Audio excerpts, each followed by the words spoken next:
I was declared dead on the Charleston docks, and I've been alive for 53 years. Since they wrote my name in the death ledger on August 12, 1842, I can still see the entry. Black ink, my name. The word deceased, a clerk's signature at the bottom. The problem? I was still breathing. I collapsed on the docks from exhaustion. A clerk checked my pulse for 10 seconds, declared me gone, and wrote it down. By the time I woke up, I was in the dead room. Bodies on either side of me. A cart outside waiting to take us all to the burial ground. I should have spoken, should have sat up, should have corrected the mistake right there, but something stopped me. Some instinct that said, being counted again might be worse than being erased, so I stayed silent, let them load me onto the cart. Let them carry me to the burial ground. I escaped before they buried me, climbed the fence, walked back into Charleston. But here's what I learned. Once they write you down as dead, you stay dead. The ledger doesn't care that you're breathing. I tried to fix it 2 years later, went to the city registrar, told them I was alive. They showed me my death record and said, "The books don't lie. I lived 53 more years, worked, married, raised children, all of it without my real name. All of it as someone the system already buried." So I'm asking you now, if documentation matters more than breath, who decides what's real? And if a dead man can live 53 years in plain sight, what does that say about who gets counted as human? I collapsed on the Charleston docks on a Tuesday in August. The heat was brutal, the kind that makes air thick as wool. I had been hauling barrels from a ship's hold for 11 hours straight, my hands raw, my back screaming, my lungs pulling fire with every breath. Then my legs gave out. I went down hard, my knees hitting the planks, my body folding forward. Salt air burned my throat. My vision narrowed to a tunnel of gray light. Hands grabbed me, voices shouted. Someone rolled me onto my back. I tried to speak, but no sound came. My chest was tight, locked, refusing to expand. I remembered something my mother taught me when I was 7 years old, before they sold her south. She said, "When you cannot breathe, do not fight. Go still, let your body slow. Fighting uses air you do not have." I went still. The voices above me grew louder, more urgent. Someone was checking my pulse. Someone else was calling for the dockmaster. I kept my eyes closed. I let my jaw go slack. I made my body as lifeless as possible while my mind stayed sharp and clear. This was not strategy. This was instinct born from years of learning how to survive inspections, how to make weakness look like obedience, how to disappear inside your own flesh when being examined. A man's voice said, "He's gone," another voice argued. Said to wait, said to check again. The first voice said, "I've seen enough dead men to know. He's gone." I felt fingers press against my neck. They stayed there for maybe 10 seconds, then withdrew. Someone said my name, once. Then I heard the scratch of pencil on paper. They were writing me down, recording my death before my body was cold. I wanted to move, to open my eyes, to tell them they were wrong. But something stopped me. Some deep knowledge that speaking now would be dangerous in ways I could not yet understand, so I stayed dead. Hands lifted me. I let my head loll back, my arms hang loose. They carried me away from the docks, through narrow streets into a building that smelled of old wood and tobacco. They set me down on a floor in a shaded room. The door closed. Footsteps retreated. Voices faded. I was alone. I lay there for a long time, counting breaths, listening to the city move outside. Carts rolled past. Bells rang from churches marking hours. Dogs barked. Children shouted. Life continued without me. I opened my eyes slowly. The room was small, maybe 10 feet by 10 feet.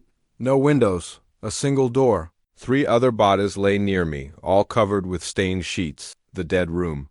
The place where they kept bodies before burial. I closed my eyes again. My chest hurt, my head throbbed, but I was breathing. I was alive in a room full of the dead. This should have been relief. This should have been the moment to call out, to bang on the door, to announce the mistake, but I did not move. Something about the way they wrote my name, the finality in that voice. The certainty told me that correcting this error would cost more than living with it, so I lay still and waited. Night came. The room grew dark. No one checked on us. No one came to move bodies or light lamps. We were cargo now, not people. Cargo could wait until morning. I heard footsteps approach sometime after midnight. The door opened. A young man entered carrying a lantern. He moved quickly between the bodies, checking faces, making marks in a small ledger. I kept my breathing shallow. I kept my eyes closed. I let my mouth fall open slightly, the way a corpse's mouth falls when muscles relax. He paused over me. The lantern light was warm on my face. He leaned close. I could smell tobacco on his breath. He moved on. The door closed. Darkness returned. I waited another hour. Then I tested my limbs. My legs responded. My arms worked. Nothing was broken. I was just exhausted, dehydrated, pushed past the point where bodies should function. I sat up slowly. My head spun. I waited for the dizziness to pass. The other bodies in the room did not move. They were truly dead. I could tell by the smell, by the stillness that had weight to it. I was the only living thing in this room. I stood. My legs shook but held. I moved to the door and pressed my ear against it. Silence, no voices, no footsteps. Just the distant sound of the city sleeping. I tried the door, locked from outside. I returned to my spot on the floor and lay down. There was nothing to do but wait for morning. Sleep came in fragments.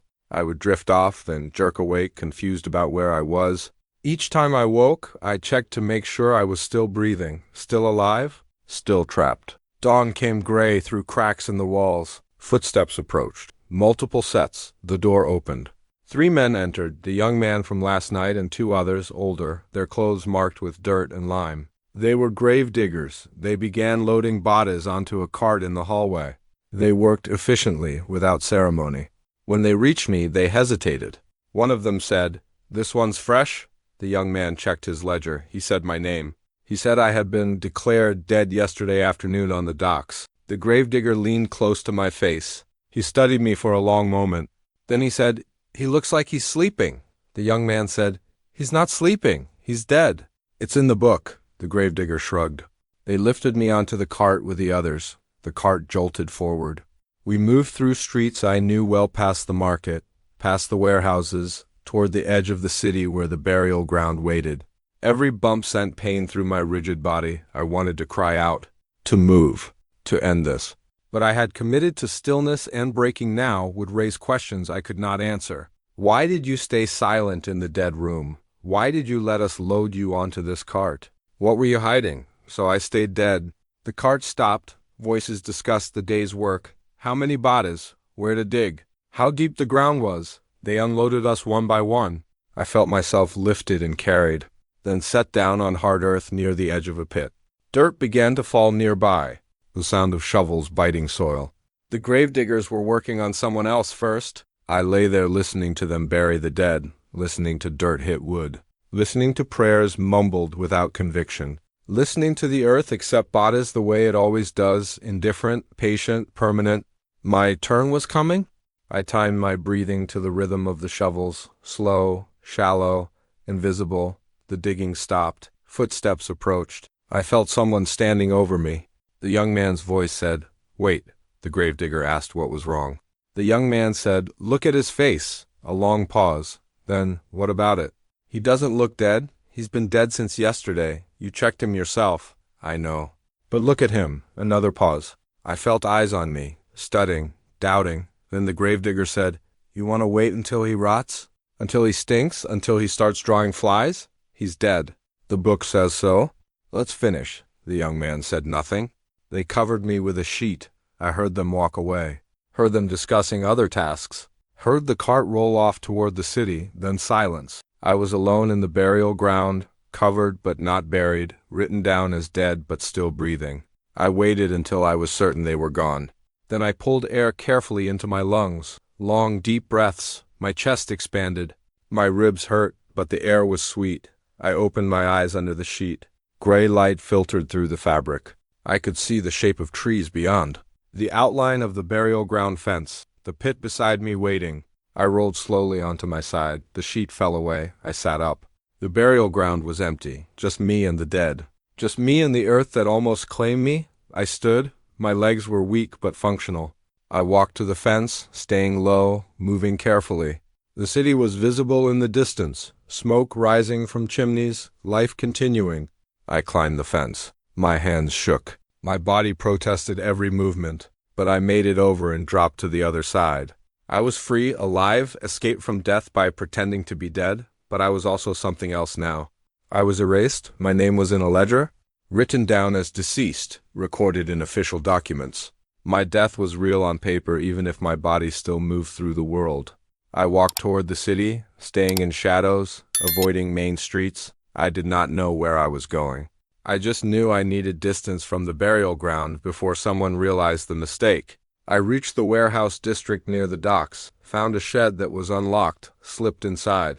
The young man from the burial detail found me there 2 hours later. He stood in the doorway, staring at me like I was a ghost. His face was pale, his hands trembled.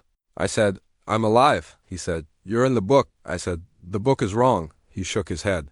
He said the book was never wrong. He said once a name was written, it stayed written. He said that was how the system worked. I asked him what I should do. He said, "I don't know, but you can't stay here. If they find you, they'll think I made a mistake. They'll take my position.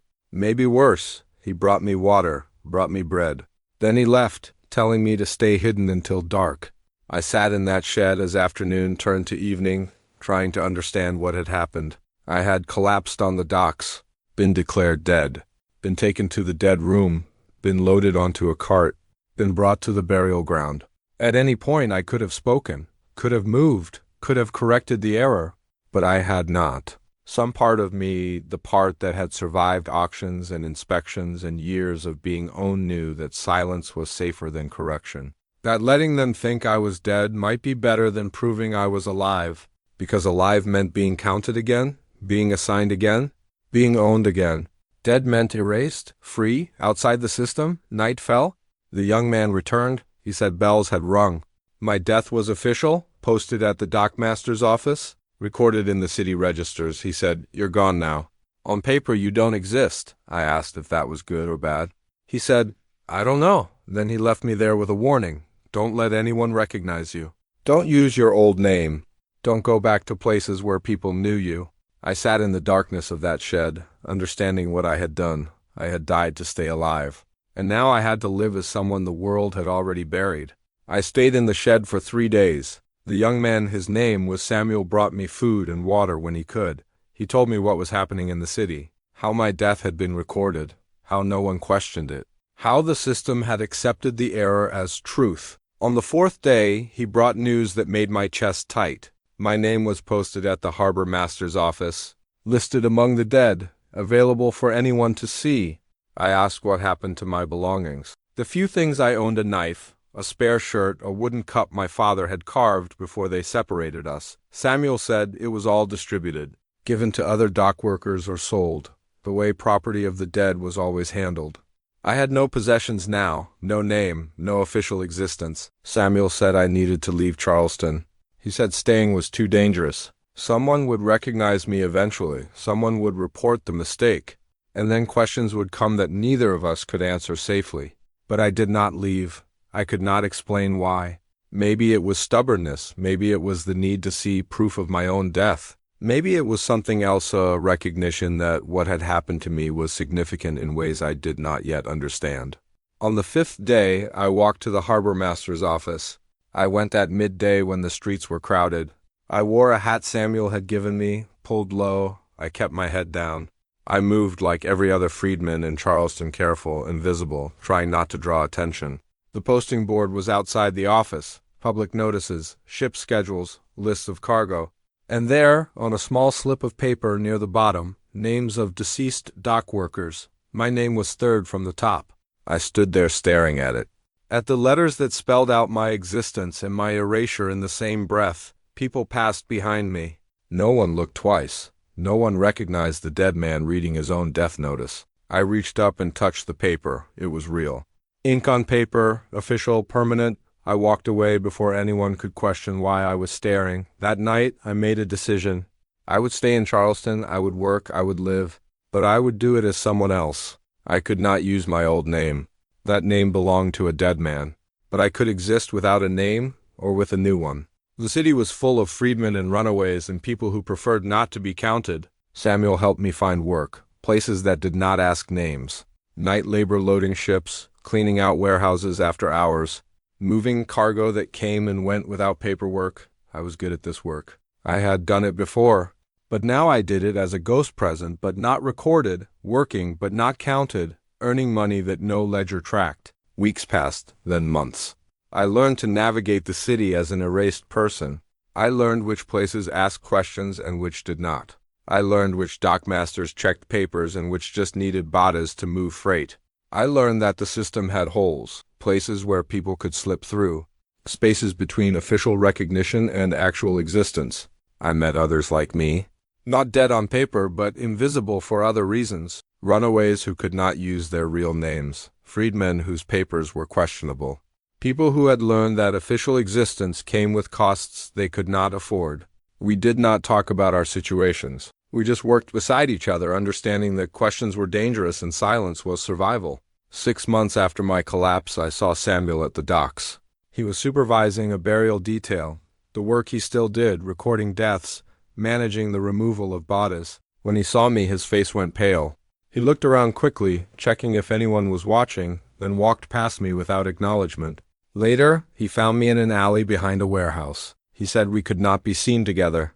He said people were starting to ask questions about deaths that did not match their paperwork. He said one of the clerks had noticed discrepancies in records from August. He said, "You need to be more careful. If they investigate, if they start checking, they might realize you're alive." I asked what would happen then. He said, "I don't know. But it won't be good for either of us." He left. I did not see him again after that.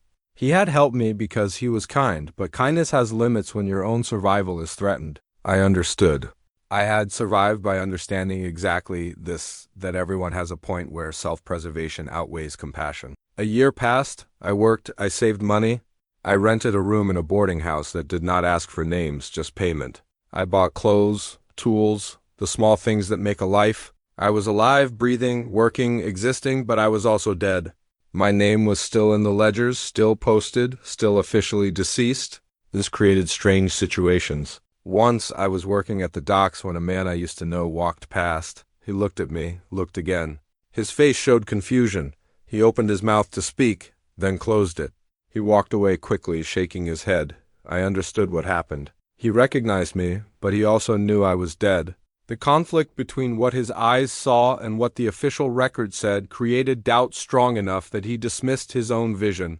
This happened several times. People who knew me would see me, hesitate, then decide they were mistaken. Because the alternative that I was alive after being declared dead was too complicated to accept. The system's story was stronger than evidence. Another time, I was at the market when I heard my name spoken. I turned without thinking. A woman was telling a story about a dock worker who collapsed and died last summer. She was telling it to children, using it as a lesson about working too hard in the heat. She was turning my death into a cautionary tale. I walked away before she could see my face. 2 years after my collapse, I tried to reclaim my name. I went to the city registrar's office. I told them there had been a mistake. I told them I was alive. I gave them my name. The clerk looked at me like I was confused. He checked the ledgers. He found my name in the death records. He showed me the entry date, location, cause, everything official and complete. He said, "This person died 2 years ago." I said, "I am that person." He said, "That's not possible." "The records are clear." I said, "The records are wrong. I'm standing here. I'm breathing. I'm alive." He said, "Sir, I understand this is upsetting.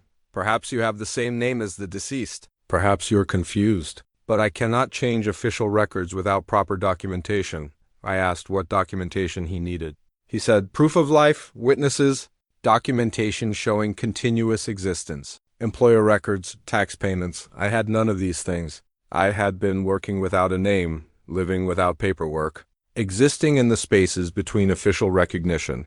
He said, "Without documentation, you don't exist." Not officially. I left the office understanding the trap I was in. I could not prove I was alive because being alive required documentation I could not provide without admitting I had been working under false circumstances. And even if I could prove it, correcting my death would raise questions about how I survived the mistake, why I did not correct it immediately, what I had been doing for 2 years. The system was not designed to resurrect the dead. I stopped trying to fix it. I accepted my death. I lived with it the way you live with scars, visible proof of survival that also marks you as damaged. 5 years passed. I built a life around my erasure. I found steady work with a shipping company that did not ask questions. I saved money. I stayed invisible. But the cost was heavy. I could not marry. Marriage required papers.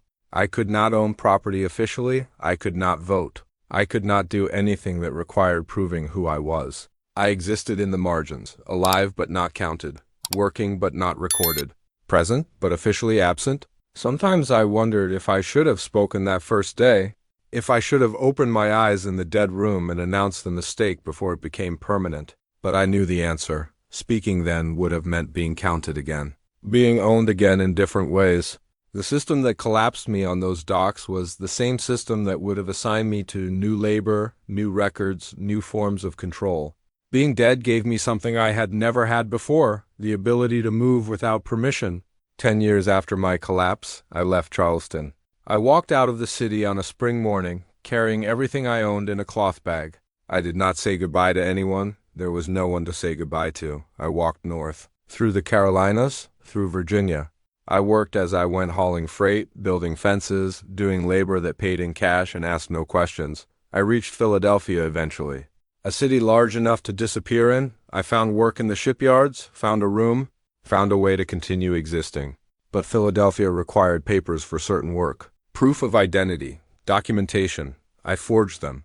I paid a man who specialized in creating documents for people who needed official existence. I gave him a new name, not my old one. That name was buried in Charleston, and he gave me papers that said I was real.